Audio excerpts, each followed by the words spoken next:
ابتدا ہے رب جلیل کے بابر کا نام سے جو دلوں کے راز کو جانتا ہے۔ دیکھتی آنکھوں سنتے کانوں کو السلام علیکم۔ ہیلتھ کیئر ٹپس میں خوش آمدید۔ امید کرتا ہوں کہ آپ سب خیریت ہوں گے۔ تو اس سے پہلے ہم نے ایک ویڈیو بنائی تھی پیناڈول کے حوالے سے۔ آج ہمارا موضوع ہے پیناڈول اور پیناڈول ایکسٹرا میں فرق۔ تو جیسا کہ آپ جانتے ہیں کہ پیناڈول ایک برانڈ کا نام ہے۔ پیناڈول میں کافی برانڈ موجود ہیں جیسے کہ کالپول، میناپول، ٹائلول وغیرہ۔ اسی طرح اس کا جنرک نیم پیراسیٹامول ہے۔ آئیے تو بات کرتے ہیں پیناڈول ایکسٹرا میں کیا موجود ہے۔ پیناڈول ایکسٹرا کو ایکسٹرا کا نام کیوں دیا گیا ہے؟ پیناڈول ایکسٹرا میں دراصل پیراسیٹامول بھی موجود ہے، لیکن اس کے ساتھ اس کا ڈبل کمبینیشن کیفین کے ساتھ اس کا کمبینیشن بنایا گیا ہے جو اس میں 500 mg پیراسیٹامول اور ود 65 mg کیفین موجود ہے۔ یہ وہ کیفین ہے جو ہم چائے کی صورت میں، کافی کی صورت میں لیتے ہیں۔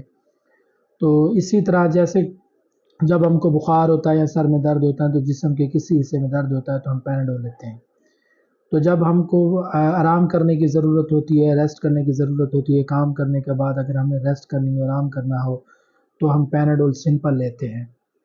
کچھ کنڈیشنز ایسی ہوتی ہیں جن میں ہمیں سر میں درد ہوتا ہے، باڈی میں درد ہوتا ہے، جسم کے کسی حصے میں درد ہوتا ہے، بخار کی شدت ہوتی ہے تو ہم پیناڈول ایکسٹرا لیتے ہیں۔ پیناڈول ایکسٹرا ہم ان کنڈیشنز میں لیتے ہیں جب ہمیں بخار کے شدت کو کم کرنے کے بعد، درد کی شدت کو کم کرنے کے بعد زیادہ آرام کرنے کی ضرورت نہیں ہوتی، ہمیں جاگنا ہوتا ہے، تو ایسا ہم کام کر رہے ہوتے ہیں تو ہمیں ہمارا کام کرنا ضروری ہوتا ہے، تو اس صورت میں ہم جسم درد کے لیے، بخار وغیرہ کو کم کرنے کے لیے پیناڈول ایکسٹرا لیتے ہیں، جو ہمیں جگائے رکھتی ہے، ایکٹیو رکھتی ہے، الرٹ رکھتی ہے، جس کی وجہ سے ہمیں نیند نہیں آتی۔ تو ایسی کنڈیشنز میں ہم پیناڈول ایکسٹرا ہی لیتے ہیں۔ امید کرتا ہوں کہ میری یہ ویڈیو آپ کو پسند آئی ہوگی۔ زیادہ سے زیادہ لائک کریں، شیئر کریں، کمنٹس میں رائے کا اظہار کریں، بیل آئیکن کو پریس کریں تاکہ میری آنے والی ہر نئی ویڈیو آپ سے مس نہ ہو۔